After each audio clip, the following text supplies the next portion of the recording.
الله الرحمن الرحيم ولنسألن الذين أرسل إليهم ولنسألن المرسلين. ബഹുമാന്യരായ സഹോദരന്മാരെ, സഹോദരികളെ, സർവശക്തനായ അല്ലാഹുവിൻ്റെ വിധിവിലക്കുകളനുസരിച്ച് ജീവിക്കണം എന്നാദ്യമായി എല്ലാവരോടും ഉണർത്തുകയാണ്. ഓരോ മുസ്ലിമിൻ്റെയും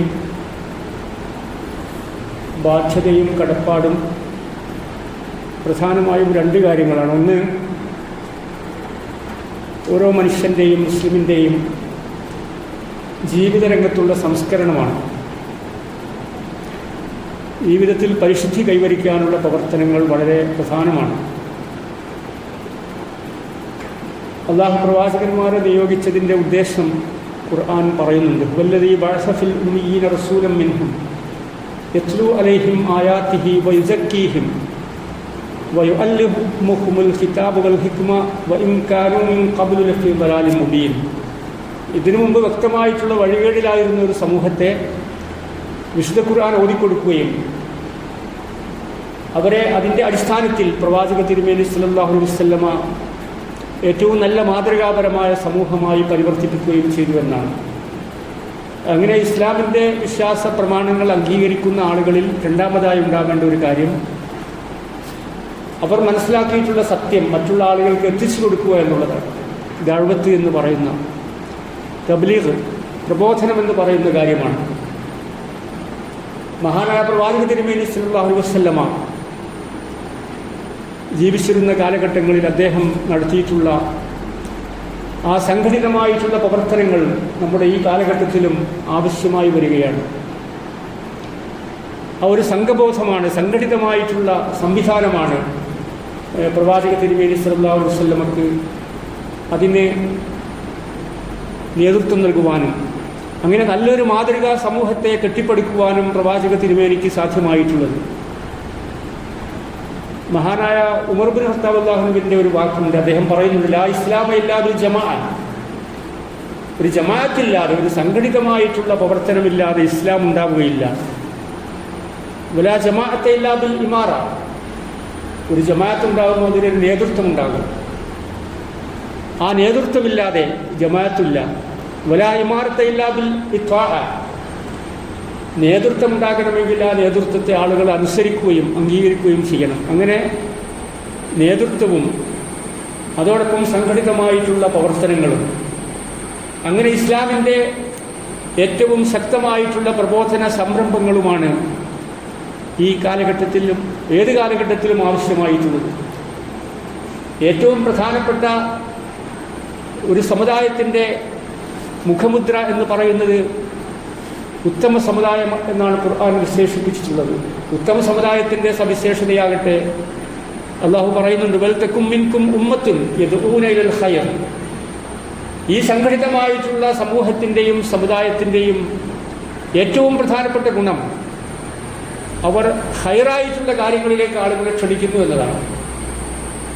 വയഅ്മുറൂന ബിൽ മഅറൂഫി വയൻഹൗന അനിൽ മുൻകർ. ഒരുപാട് നന്മകൾ, സൽക്കർമ്മങ്ങൾ അവ ജനങ്ങളോട് കൽപ്പിക്കുകയും സ്വന്തം ജീവിതത്തിൽ ഉൾക്കൊള്ളുകയും ചെയ്യുന്ന ഒരു വിഭാഗം. അതോടൊപ്പം എല്ലാ തിന്മകളും ജീവിതത്തിൽ നിന്ന് ഒഴിവാക്കുകയും ആ തിന്മകളിൽ നിന്ന് ഒഴിവാകണമെന്ന് സമൂഹത്തെ ബോധ്യപ്പെടുത്തുകയും പഠിപ്പിക്കുകയും ചെയ്യുന്ന സംഘടിതമായ ഒരു സമൂഹം. അതാണ് ഇസ്ലാം ആവശ്യപ്പെടുന്നത്. ഉലൈക ഹുമുൽ മുഫ്ലിഹൂൻ. അവർക്ക് മാത്രമേ വിജയമുണ്ടാവുകയുള്ളൂ. യഥാർത്ഥത്തിൽ നമ്മൾ ആരാധനാകർമ്മങ്ങളൊക്കെ എടുത്ത് പരിശോധിക്കുമ്പോൾ ഈ ആരാധനാകർമ്മങ്ങളിൽ ഈ ഒരു സംഘടിതമായിട്ടുള്ള പ്രവർത്തനം കാര്യം നമുക്ക് ബോധ്യപ്പെടും. ഇപ്പോൾ നമസ്കാരം എടുത്ത് പരിശോധിച്ചാൽ പള്ളിയിൽ വന്ന് ജമാഅത്തായി നമസ്കാരം നിർവഹിക്കുന്നതിന് സാധാരണ നമസ്കാരത്തേക്കാൾ 27 ഇരട്ടി പുണ്യം പ്രവാചക തിരുമേനി സല്ലല്ലാഹു അലൈഹി വസല്ലമ നമ്മളെ പഠിപ്പിക്കുന്നുണ്ട്. അതേ രൂപത്തിലാണ് സക്കാത്തും. നമ്മുടെ നാട്ടിലുള്ള പ്രയാസപ്പെടുന്ന ആളുകളെ സംരക്ഷിക്കുന്നതിന് വേണ്ടി ഇസ്ലാം ഏർപ്പെടുത്തിയിട്ടുള്ള ഈ സക്കാത്ത് സമ്പ്രദായം ഏതെങ്കിലും വ്യക്തികൾ ഇങ്ങനെ നൽകുന്നതല്ല. ആ മഹല്ലിലുള്ള എല്ലാ ആളുകളെയും സംഘടിപ്പിച്ചുകൊണ്ട് മഹല്ല് സംവിധാനത്തിൽ അത് ഒരുമിച്ച് കൂട്ടി ആ മഹല്ലിലെ പാവപ്പെട്ട ആളുകളെ കണ്ടെത്തി അവർക്ക് ആവശ്യമായിട്ടുള്ള പരിഗണനയും സഹായവും നൽകുക എന്നതാണ് സക്കാത്ത് കൊണ്ട് ഉദ്ദേശിക്കുന്നത്. അതും ഒരു വ്യക്തി വിചാരിച്ചാൽ അതിൻ്റെ പൂർണ്ണമായ അർത്ഥത്തിൽ ഇസ്ലാമിൻ്റെ അടിസ്ഥാന രൂപത്തിൽ അത് നടപ്പിലാകുകയില്ല എന്നതാണ്. അതുകൊണ്ടാണ് നമ്മൾ സംഘടിതമായിട്ടുള്ള സക്കാത്ത് ഉണ്ടാകണം, സക്കാത്ത് സെല്ല് പോലെയുള്ള സംവിധാനങ്ങൾ ചെറിയ മഹലാണെങ്കിലും മഹല്ലുകളിൽ ഉണ്ടാകണമെന്ന് പറയുന്നത്. ഇപ്പം ഹജ്ജ് കർമ്മം നമുക്കറിയാം, ലോകത്തിൻ്റെ എല്ലാ ഭാഗത്തുമുള്ള വിശ്വാസികളാണ് മക്കയിൽ ഒരുമിച്ച് കൂടുന്നത്. ഒരു ആഗോള സമ്മേളനം എന്ന് പറയാവുന്ന അത്രയും വലിയ ലക്ഷങ്ങളാണ് അവിടെ ഒരുമിച്ച് കൂടുന്നത്. അവിടെയൊക്കെ തന്നെ അള്ളാഹുവിൻ്റെ ഏകത്വം അവരൊന്നായി പ്രഖ്യാപിക്കുകയാണ് ഹജ്ജ് കർമ്മത്തിലൂടെ. ഇബ്രാഹിം നബി അലൈഹി സ്വലാത്തു വസ്സലാമിൻ്റെ മാതൃക, ഇസ്മായിൽ നബി അലൈഹി സ്വലാത്തു വസ്സലാമിൻ്റെ മാതൃക ജീവിതത്തിൽ പകർത്തണമെന്ന് പറയുന്ന ആ മാതൃകയിലേക്ക് ആളുകളെ ക്ഷണിക്കുന്ന, ലോകത്തോട് വിളംബരം ചെയ്യുന്ന പ്രഖ്യാപനമാണ് ഹജ്ജ് കർമ്മം എന്ന് പറയുന്നത്. ഇത് മുഖേനയാണ് അല്ലാഹു സുബ്ഹാനഹു വ തആല നമ്മളെ സ്വർഗത്തിലേക്ക് എത്തിച്ചേരുമെന്ന് പറയുന്നത്. അവരാണ് വിജയികളെന്ന് പറയുന്നത്. ഫമൻ കാന യർജൂ ലിഖാഅ റബ്ബിഹി ഫൽയഅമൽ അമലൻ സ്വാലിഹൻ. ആരെങ്കിലും അല്ലാഹുവിനെ കണ്ടുമുട്ടുമെന്ന് വിചാരിക്കുന്നവർ, അതിന് ആഗ്രഹിക്കുന്നവർ, ഫൽയഅമൽ അമലൻ സ്വാലിഹൻ, അവരെ സൽക്കർമ്മങ്ങൾ ചെയ്യണം. ഫൽയഅമൽ അമലൻ സ്വാലിഹൻ, സൽക്കർമ്മങ്ങൾ എന്താണെന്ന് അള്ളാഹുവിൻ്റെ വിശുദ്ധ ഖുർആനിലൂടെയും പ്രവാചകന്റെ ശരീരയിലൂടെയും നമ്മൾ പഠിപ്പിച്ചിട്ടുണ്ട്. ആ കാര്യങ്ങളൊക്കെ ജീവിതത്തിൽ പ്രായോഗികമാക്കുന്ന ആളുകളാണ് അള്ളാഹുവിനെ കണ്ടുമുട്ടണമെന്ന് വിചാരിച്ചുകൊണ്ട് പ്രവർത്തിക്കുന്നത്. അവർക്കാണ് സ്വർഗം അള്ളാഹു വാഗ്ദാനം ചെയ്തിട്ടുള്ളത്. വമൻ അറാദൽ ആഖിറത വസആലഹാ സഅയഹാ വഹുവ മുഅ്മിൻ ഫൗലായിക കാന സഅയുഹും മശ്കൂറ. 17-ാം അധ്യായം 19-ാമത്തെ വചനം. ആരെങ്കിലും പരലോകത്തെ ഉദ്ദേശിച്ച് അതിനനുസരിച്ചിട്ടുള്ള പ്രവർത്തനങ്ങൾ, എന്തെങ്കിലുമൊക്കെയുള്ള പ്രവർത്തനങ്ങളല്ല, പരലോക വിശ്വാസമുള്ളവർ, അള്ളാഹുവിൽ വിശ്വാസമുള്ളവർ, അവർക്ക് എന്തൊക്കെ പ്രവർത്തനങ്ങളാണ് സംഘടിപ്പിക്കേണ്ടത്, നടത്തേണ്ടത് എന്ന് വ്യക്തമായിട്ടുള്ള ധാരണകളുണ്ടാകണം. അത് ഖുർആനിലൂടെ കണ്ടെത്തണം, പ്രവാചക ശരീരയിലൂടെ മനസ്സിലാക്കണം. അതുവഴി അതിനനുസൃതമായിട്ടുള്ള പ്രവർത്തനങ്ങൾ നടത്തുകയും ചെയ്യുന്നവർ ഫൗലായിക കാന സഅയുഹും മശ്കൂറ, അവരുടെ പ്രവർത്തനങ്ങളാണ് നന്ദിയുള്ള രൂപത്തിൽ അള്ളാഹുവിന് നന്ദി പ്രകടിപ്പിച്ചുകൊണ്ട് നാം നിർവഹിക്കുന്ന അത്തരം പ്രവർത്തനങ്ങളാണ് അള്ളാഹു സ്വീകരിക്കുക എന്നതാണ്. പ്രവാചകന്റെ മാതൃക നമുക്ക് കാണാൻ സാധിക്കും. ആ ഒരു സംഘാടകൻ എന്നുള്ള നിലയ്ക്ക് മക്കായിൽ പ്രവാചകന്റെ കാലഘട്ടത്തിൽ ഉണ്ടായിട്ടുള്ള ആ ഒരു രംഗം നമ്മളെടുത്ത് പരിശോധിച്ചാൽ ഏത് രൂപത്തിലൊക്കെയാണ് പ്രവാചക തിരുമേനി സല്ലല്ലാഹു അലൈഹി വസല്ലം അവരെ വളർത്തിക്കൊണ്ടു വന്നിട്ടുള്ളത്. ചെറുപ്പത്തിൽ തന്നെ വിശ്വസ്തനായിരുന്നു അദ്ദേഹം. അങ്ങനെ വളർന്നു വന്ന പ്രവാചകൻ എല്ലാവർക്കും അംഗീകൃതനായിരുന്നു. അതുവഴിയാണ് അദ്ദേഹം സമൂഹത്തിലേക്ക് ഇറങ്ങും. പക്ഷെ അത് ഇസ്ലാമികമായിട്ടുള്ള കാര്യങ്ങൾ, അള്ളാഹുവിൻ്റെ കൽപ്പനകളും നിർദ്ദേശങ്ങളും പറയാൻ ആരംഭിച്ചപ്പോൾ അവർ പ്രവാചകന്റെ ശത്രുക്കളായി മാറും. എന്നിട്ടും ആ ശത്രുതയെ അവഗണിച്ചുകൊണ്ട് പ്രവാചക തിരുമേനി സല്ലല്ലാഹു അലൈഹി വസല്ലം മക്കയിൽ ഉണ്ടാക്കിയിട്ടുള്ള വളർച്ച, മദീനയിൽ ഉണ്ടായിട്ടുള്ള വളർച്ച, അവിടെ മാത്രമല്ല അതിൻ്റെ തൊട്ടടുത്ത പ്രദേശങ്ങളിലൊക്കെ ഇസ്ലാമിൻ്റെ അത്ഭുതകരമായിട്ടുള്ള വളർച്ചയ്ക്കാണ് ലോകം സാക്ഷ്യം വഹിച്ചിട്ടുള്ളത്. അതുകൊണ്ട് തന്നെ ആ ഒരു സംഘടിതമായിട്ടുള്ള പ്രവർത്തനങ്ങളാണ് ഈ കാലഘട്ടത്തിൽ ഇസ്ലാം ആവശ്യപ്പെടുന്നത്. അതാണ് ഇസ്ലാം എന്ന് പറയുന്നത്. ഇങ്ങനെയുള്ള സംഘടിതമായിട്ടുള്ള പ്രവർത്തനങ്ങളൊന്നും വേണ്ട. അതൊക്കെ തിന്മയാണ്, തെറ്റാണെന്ന് പറയുന്ന പുതിയ ചില ആളുകൾ രംഗത്ത് വരുന്നുണ്ട്. അത് നമ്മൾ വളരെയധികം ശ്രദ്ധിച്ചുകൊണ്ട് അങ്ങനെ വ്യക്തികളായിട്ടുള്ള ആളുകൾ മുന്നോട്ട് വരികയാണെങ്കിൽ, ഇങ്ങനെയുള്ള സംഘടിതമായിട്ടുള്ള പ്രവർത്തനങ്ങളില്ലെങ്കിൽ ഒരു കാര്യവും ലോകത്ത് വേണ്ട വിധത്തിൽ നടക്കുകയില്ല എന്ന് നമുക്കെല്ലാവർക്കും അറിയാം. അപ്പോൾ നമുക്ക് ആലോചിച്ച് നോക്കിയാൽ അറിയാം. ഇപ്പോൾ ഭക്ഷണം, അതിലൊക്കെ മായം ചേർക്കുന്നു പല ആളുകളും എന്ന് വിചാരിച്ച് നമ്മൾ ഭക്ഷണം വേണ്ടെന്ന് വെക്കുകയില്ല. നമുക്കെല്ലാവർക്കും അറിയാം. ഇപ്പോൾ ഡോക്ടർമാരൊക്കെ വ്യാജന്മാരാണെന്ന് നമുക്ക് പലപ്പോഴും നമുക്കറിയാം. അങ്ങനെയുള്ള അനുഭവങ്ങൾ ഉണ്ടാകാറുണ്ട്. എന്ന് വിചാരിച്ച് നമ്മൾ ചികിത്സ വേണ്ടെന്ന് വെക്കുകയില്ല. നല്ല ഡോക്ടർമാരെ കണ്ടെത്തും. അതേ രൂപത്തിൽ നല്ല ഭക്ഷണ വിഭവങ്ങൾ ഏത് കടയിലാണുള്ളത് എന്ന് പരിശോധിച്ച് കണ്ടെത്തി നമ്മൾ അത് വാങ്ങും. അങ്ങനെ ഭക്ഷണം കഴിക്കും, മരുന്നുകൾ കഴിക്കും. അതേ രൂപത്തിൽ സംഘടനയൊക്കെ എങ്ങനെ മോശമാണ്, ആളുകൾ അങ്ങനെയാണ് എന്ന് വിചാരിച്ചുകൊണ്ട് സംഘടനയെ തന്നെ ഒഴിവാക്കുകയല്ല. അതിലേറ്റവും നല്ല പെർഫെക്റ്റ് ആയിട്ടുള്ള, ഉത്തമമായിട്ടുള്ള, മാതൃകാപരമായിട്ടുള്ള സംഘടനകളെയും പ്രസ്ഥാനങ്ങളെയും ഇസ്ലാമിൻ്റെ പേരിൽ രംഗത്ത് വരുന്ന ആളുകളെ കണ്ടെത്തുകയും അവ നമ്മുടെ ജീവിതത്തിൽ ആ രൂപത്തിൽ മുന്നോട്ട് പോകുവാൻ ആവശ്യമായിട്ടുള്ള പ്രവർത്തനങ്ങൾക്ക് ഇറങ്ങിത്തിരിക്കുകയും ചെയ്യുക എന്നതാണ് ഈ കാലഘട്ടത്തിൽ ഓരോ വിശ്വാസിയുടെയും ബാധ്യതയും കടമയും എന്ന് പറയുന്നത്. അലൈക്കും ബിൽ ജമാഅ, ഈ ഒരു ജമാഅത്ത് നിങ്ങൾക്കൊരു നിർബന്ധമായിട്ടുള്ള കാര്യമാണ്. വയ്യാക്കും ബിൽ ഫിർഖ, അതിൽ ഭിന്നിപ്പും കുഴപ്പങ്ങളും ഉള്ളതിനെ നിങ്ങൾ സൂക്ഷിക്കണമെന്ന് പ്രവാചക തിരുമേനി സല്ലല്ലാഹു അലൈഹി വസല്ലം പറയുന്നുണ്ട്. ലാ തുസാലു തായിഫത്തും മിൻ ഉമ്മത്തി ളാഹിരീന അലൽ ഹഖ്, എൻ്റെ സമുദായം അതിലൊരു വിഭാഗം എപ്പോഴും സത്യത്തിൽ ആയിക്കൊണ്ടേയിരിക്കും, ആ സത്യത്തിൽ നിന്ന് അവർ പിന്മാറുകയില്ല. ഒരു വിഭാഗം ഹത്താ തഖൂമ സ്സാഅ, ഖിയാമത്ത് നാൾ വരെ അങ്ങനെ ഒരു വിഭാഗം ആ സത്യത്തിൻ്റെ പാതയിൽ ഉറച്ചു നിന്നുകൊണ്ട് മുന്നോട്ട് പോകുമെന്നാണ്. ബദൽ ഇസ്ലാം ഖരീബ, ഇസ്ലാം ഉണ്ടായിട്ടുള്ളത് അതിൻ്റെ ആദ്യകാലമൊക്കെ വളരെ ആളുകൾക്ക് പരിചയമില്ലാത്ത രൂപത്തിലായിരുന്നു. വസയഊദു ഖരീബ, അവസാന നാളുകളിലും അങ്ങനെയൊക്കെ തന്നെ ആയിത്തീരും. ഇസ്ലാമിൻ്റെ ആദ്യകാലം എങ്ങനെയാണോ അതേ രൂപത്തിൽ അതിൻ്റെ അവസാന കാലവും എത്തിച്ചേരുമെന്നാണ്. ഫതൂബാലിൽ ഖുറബാ, ആ കാലഘട്ടത്തിൽ ജീവിക്കുന്ന ആളുകൾക്കാണ് അള്ളാഹുവിൻ്റെ പ്രവാചകൻ സന്തോഷ വാർത്ത അറിയിക്കുന്നത്. ഖീലയാ റസൂലല്ലാഹ്, മനിൽ, ആരാണ് ഈ ഖുറബാ? അപരിചിതരായ ആളുകൾ ആരാണെന്ന് സഹാബികൾ ചോദിക്കുന്നു. യുസ്ലിഹൂന മാ അഫ്സദൻ നാസു മിൻ സുന്നത്തി, എൻ്റെ ശരീയിൽ, എൻ്റെ സുന്നത്തിൽ ആ ജനങ്ങളൊക്കെ ഫസാദുകളിലാക്കിയ, കുഴപ്പത്തിലാക്കിയ ഒരുപാട് കാര്യങ്ങളുണ്ട്. ആ കാര്യങ്ങളൊക്കെ യുസ്ലിഹൂന, നന്നാക്കിയെടുക്കുന്നവർ, ജനങ്ങൾ ഫസാദിലാക്കിയ ഒരുപാട് രംഗങ്ങളുണ്ട്.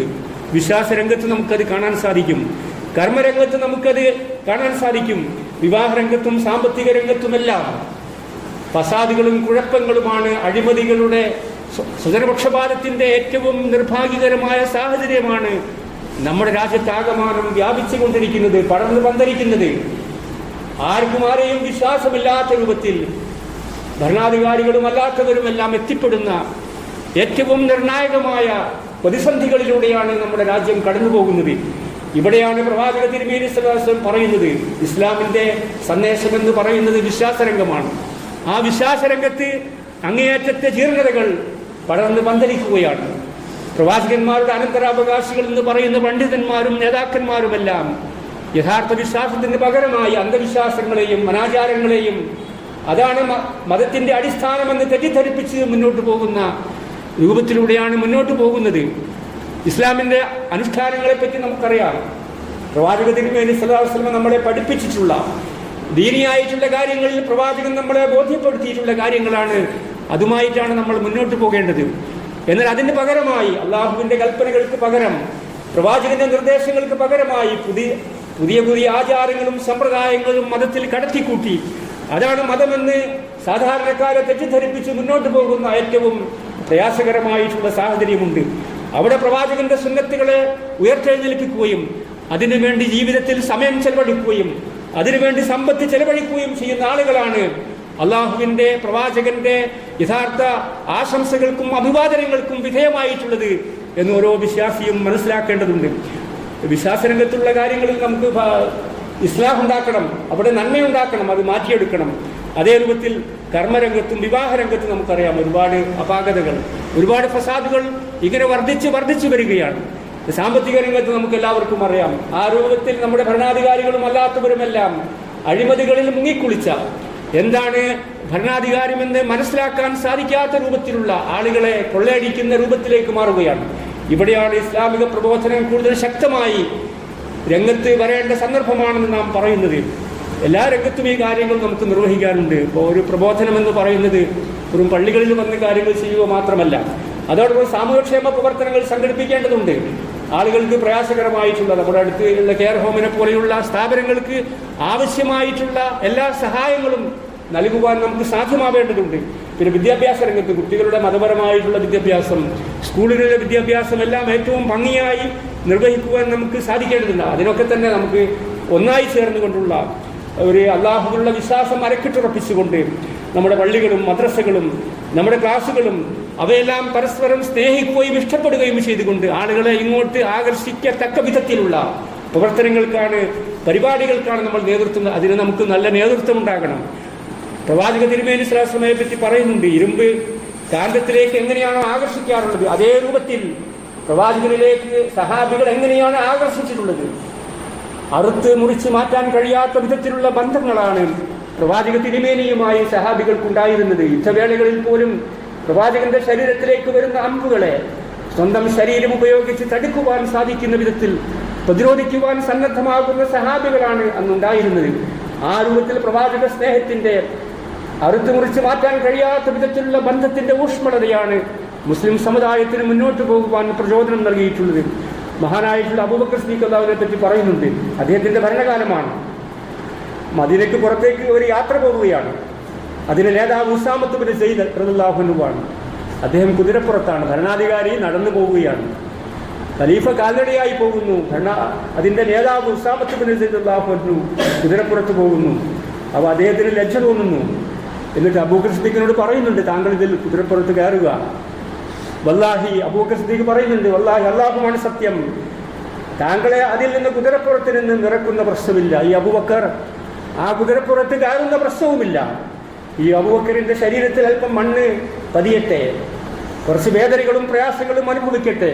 അങ്ങനെയാണ് പ്രവാചക തിരുമേനിയുടെ പിന്തലമുറക്കാരെന്ന് പറയുന്ന ഭരണാധികാരികൾ, ഖുലഫാഉർ റാഷിദുകൾ സമൂഹത്തിന് മാതൃകാപരമായി മുന്നോട്ട് പോയിട്ടുള്ളത്. ഔന്നത്യത്തിൻ്റെ ചക്രവാളങ്ങളിലേക്ക് പറന്നുയർന്നവർക്കല്ലാതെ ആ രൂപത്തിൽ മുന്നോട്ട് പോകുവാൻ സാധ്യമാവുകയില്ല എന്നാണ്. ദൈവദൂതന്മാരുടെ പ്രവാചകന്മാരുടെ കൈപിടിച്ചുകൊണ്ട് നടന്നവർക്കല്ലാതെ, അള്ളാഹുവിൻ്റെ ഇഷ്ടം സമ്പാദിച്ചവർക്കല്ലാതെ, ഇസ്ലാമിനെ ഹൃദയത്തിൽ ഊട്ടിയുറപ്പിച്ചവർക്കല്ലാതെ ഈ രൂപത്തിൽ പെരുമാറുവാൻ സാധിക്കുകയില്ല എന്ന് ഇസ്ലാമിക ചരിത്രം നമ്മളോട് വിളിച്ചു പറയുന്നുണ്ട്. എല്ലാ രംഗത്തും ഇസ്ലാമിക നിയമസംഹിതകളെ അംഗീകരിക്കുകയും ഇഷ്ടപ്പെടുകയും ചെയ്തുകൊണ്ട് സംഘടിതമായിട്ടുള്ള പ്രവർത്തനങ്ങൾക്ക് ആവശ്യമായിട്ടുള്ള എല്ലാ കാര്യങ്ങളിലും സജീവമായി ഇടപെടുന്നവരായി മാറി മുന്നോട്ട് പോകുവാൻ അല്ലാഹു സുബ്ഹാനഹു വ തആല നമുക്കെല്ലാവർക്കും തൗഫീഖ് നൽകി അനുഗ്രഹിക്കുമാറാകട്ടെ. الذي لم يلد ولم يولد والصلاة والسلام من لا نبي بعد اتقوا الله ثانيا بتقوى الله. സഹോദരന്മാരെ, ഒന്നുകൂടി അള്ളാഹുവിനെ സൂക്ഷിക്കണം നിർത്തുകയാണ്. പരിശുദ്ധ ഇസ്ലാം അങ്ങേയറ്റം പ്രാധാന്യം കൽപ്പിക്കുന്ന കാര്യമാണ് ഉത്തരവാദിത്വ ബോധമെന്ന് പറയുന്നത്. ഓരോരുത്തർക്കും ഓരോ ഉത്തരവാദിത്തങ്ങൾ ഉണ്ടാകും. അതൊക്കെ അതിൻ്റെ ഒരു അങ്ങേയറ്റത്തെ ഇഷ്ടത്തോടു കൂടി ആ ഉത്തരവാദിത്തങ്ങൾ നിർവഹിക്കുവാൻ സാധിക്കുക എന്നത് വളരെ പ്രധാനപ്പെട്ട കാര്യമാണ്. അല്ലാഹു സുബ്ഹാനഹു വ തആല സൂറ അഅറാഫിൽ പറയുന്നുണ്ട്, വലനസ്അലന്നല്ലദീന ഉർസില ഇലൈഹിം വലനസ്അലന്നൽ മുർസലീൻ. അഅറാഫ് 6-ാമത്തെ ആയത്താണ്. പ്രവാചകന്മാരെയും ആ പ്രവാചകന്മാരെ പിൻപറ്റിയ സമൂഹത്തെയും ഒക്കെ അള്ളാഹു വിചാരണ ചെയ്യുമെന്നാണ്. അവരെ ഉത്തരവാദിത്തങ്ങൾ നിർവഹിച്ചിട്ടുണ്ടോ എന്ന് ചോദ്യം ചെയ്യപ്പെടുമെന്നാണ് അള്ളാഹു പറയുന്നത്. വലനസ്അലന്നല്ലദീന ഉർസില ഇലൈഹിം വലനസ്അലന്നൽ മുർസലീൻ. പ്രവാചകന്മാരെ ചോദ്യം ചെയ്യും, ആ പ്രവാചകന്മാരുടെ സമൂഹത്തെ ചോദ്യം ചെയ്യും. അവർ ആ ഉത്തരവാദിത്തങ്ങളൊക്കെ നിർവഹിച്ചിട്ടുണ്ടോ എന്ന്. അത്രയും ഗൗരവതരമായിട്ടുള്ള കാര്യമാണ്. അപ്പോൾ ഓരോരുത്തരും അവരവരുടെ ഉത്തരവാദിത്തങ്ങൾ നിർവഹിച്ച് മുന്നോട്ട് പോകണമെന്ന്. എങ്കിൽ മാത്രമേ നമ്മുടെ കുടുംബവും സമൂഹവും സംഘടനയും പ്രസ്ഥാനവും മഹല്ലുകളും മദ്രസയുമെല്ലാം ഭംഗിയായി മുന്നോട്ട് പോകുകയുള്ളൂ എന്നതാണ്. പ്രവാചക തിരുമേനി സ്വല്ലല്ലാഹു അലൈഹി വസല്ലം അവസാനത്തെ ഹജ്ജ് അദ്ദേഹത്തിൻ്റെ വിടവാങ്ങൽ പ്രസംഗത്തിൽ ചോദിക്കുന്നുണ്ട്, അലാഹൽ ബല്ലഗതു, ഈ കാര്യങ്ങളൊക്കെ ഞാൻ നിങ്ങൾക്ക് എത്തിച്ച്. അപ്പോൾ സഹാബികൾ ഒന്നായി പറയുന്നുണ്ട്, പ്രവാചകരെ താങ്കൾ ആ കാര്യങ്ങൾ പൂർണ്ണമായും എത്തിച്ചു വന്നിട്ടുണ്ട്. അല്ലാഹു എന്നീ സാക്ഷിയാണെന്ന് പ്രവാചകൻ ലക്ഷക്കണക്കിന് സഹാബികളെ അണിനിരത്തിയ ആ സന്ദർഭങ്ങളിൽ പറയുന്നുണ്ട്. ആ പ്രവാചക സംസാരത്തിൻ്റെ ശേഷമാണ് ലോകത്തിൻ്റെ എല്ലാ ഭാഗങ്ങളിലേക്കും കച്ചവടക്കാരും സാധാരണക്കാരുമായി നടന്നു നീങ്ങിയ സഹാബിവര്യന്മാർ ലോകത്തിൻ്റെ എല്ലാ മുക്കുമൂലകളിലും എല്ലാ ഭൂഖണ്ഡങ്ങളിലും ഇസ്ലാമിൻ്റെ സന്ദേശം പ്രചരിപ്പിക്കുവാൻ അവർ സന്നദ്ധമായിട്ടുള്ളത്. സഹാബികളുടെ അധിക ഖബറുകളൊന്നും മക്കായിലും മദീനയിലും ഉണ്ടായിരുന്നില്ല എന്ന് ചരിത്രം പറയുന്നു. കാരണം അവരെല്ലാവരും മരണപ്പെട്ടിട്ടുള്ളത് ലോകത്തിൻ്റെ വ്യത്യസ്തമായിട്ടുള്ള കോണുകളിലാണ്. ഇസ്ലാമിൻ്റെ പ്രബോധനത്തിന് വേണ്ടി രംഗത്ത് വന്ന് ഒരുപാട് ബുദ്ധിമുട്ടുകൾ താണ്ടിക്കടന്നുകൊണ്ട് മുന്നോട്ട് പോയ അവർ വ്യത്യസ്ത നാടുകളിലാണ് മരണപ്പെട്ടിട്ടുള്ളത്. അതുകൊണ്ട് തന്നെ ആ സഹാബികൾ അന്ന് പ്രവാചകൻ സ്വീകരിച്ച ആ മാർഗം വീണ്ടും നമ്മുടെ സമൂഹത്തിൽ നിന്നും ലോകത്തിൻ്റെ വ്യത്യസ്തമായിട്ടുള്ള കോണുകളിൽ ഇസ്ലാമിക സമൂഹത്തിൽ ഒരുപാട് കുഴപ്പങ്ങളും ഒരുപാട് വിഷയങ്ങളും പ്രശ്നങ്ങളും വേദനകളും മുസ്ലിം സമുദായം മുസ്ലിം കുടുംബങ്ങൾ അനുഭവിച്ചു കൊണ്ടിരിക്കുന്നു എന്ന് നമുക്കറിയാം.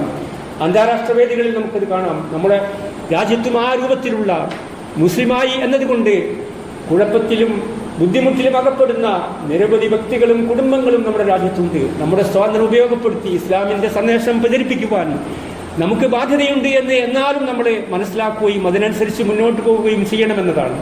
കുല്ലുക്കും റാഇൻ വകുല്ലുക്കും മസ്ഊലുൻ അൻ റഇയത്തി. എല്ലാവരും ചോദ്യം ചെയ്യപ്പെടും തൻ്റെ കീഴിലുള്ള പ്രജകളെ പറ്റി. അൽ ഇമാമു റാഇൻ വമസ്ഊലുൻ അൻ റഇയത്തി. ഒരു ഇമാം, അത് പള്ളിയിലെ ഇമാമാകട്ടെ നമ്മുടെ മറ്റ് ഏത് രൂപത്തിലുള്ള ഇമാം ഭരണാധികാരിയാകട്ടെ ആരായിരുന്നാലും അവരുടെ കീഴിലുള്ള പ്രജകളെപ്പറ്റി എങ്ങനെയൊക്കെയാണ് എന്ന കാര്യം അവർ ചോദ്യം ചെയ്യപ്പെടും.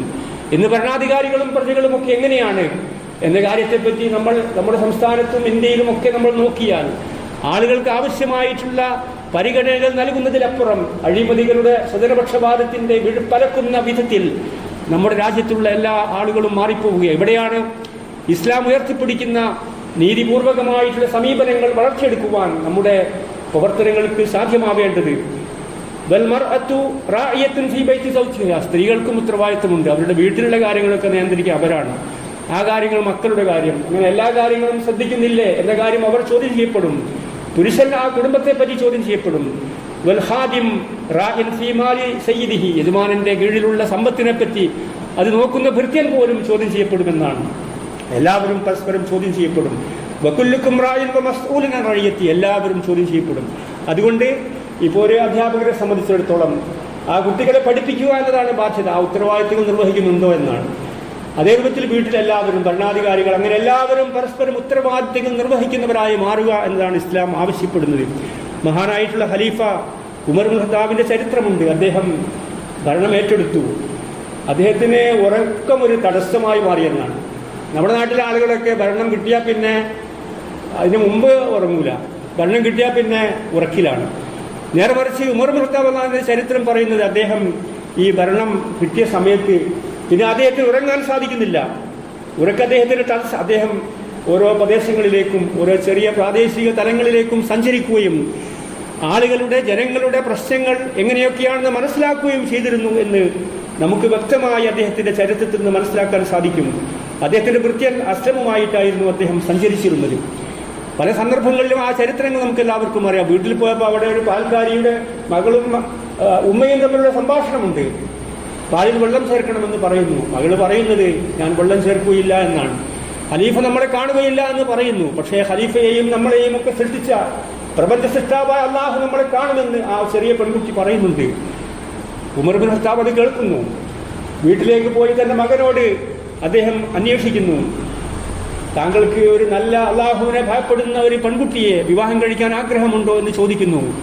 പിതാവ് പറയുന്നത് പോലെ തന്നെ അത് ചെയ്യുവാൻ ഞാൻ സന്നദ്ധമാണെന്ന് മകൻ പറയുന്നു. ഇങ്ങനെയുള്ള മക്കളും ഇങ്ങനെയുള്ള ഭരണാധികാരികളും ഖലീഫമാരും ഖുലഫാഉർ റാഷിദുകളുമാണ് യഥാർത്ഥത്തിൽ ഇസ്ലാമിന് നേതൃത്വം നൽകിയിട്ടുള്ളത്. ആ രൂപത്തിൽ നമ്മളെല്ലാവരും ഇസ്ലാമിനെയും അള്ളാഹുവിനെയും ഇഷ്ടപ്പെടുകയും സ്നേഹിക്കുകയും ചെയ്തുകൊണ്ട് സംഘടിതമായിട്ടുള്ള പ്രവർത്തനങ്ങൾക്ക് ആവശ്യമായിട്ടുള്ള എല്ലാ പ്രവർത്തനങ്ങളും പരിപാടികളും വിജയിപ്പിച്ചുകൊണ്ട് മുന്നോട്ട് പോകുവാൻ അല്ലാഹു സുബ്ഹാനഹു വ തആല നമുക്ക് എല്ലാവർക്കും തൗഫീഖ് നൽകി അനുഗ്രഹിക്കുമാറാകട്ടെ. നമ്മുടെ ജീവിതത്തിൽ വന്നു പോകുന്ന ചെറിയ തെറ്റുകുറ്റങ്ങളെല്ലാം അല്ലാഹു സുബ്ഹാനഹു വ തആല നമുക്കെല്ലാവർക്കും വിട്ടുപുറത്ത് മാപ്പാക്കി തരുമാറാകട്ടെ. മാനസികമായും ശാരീരിക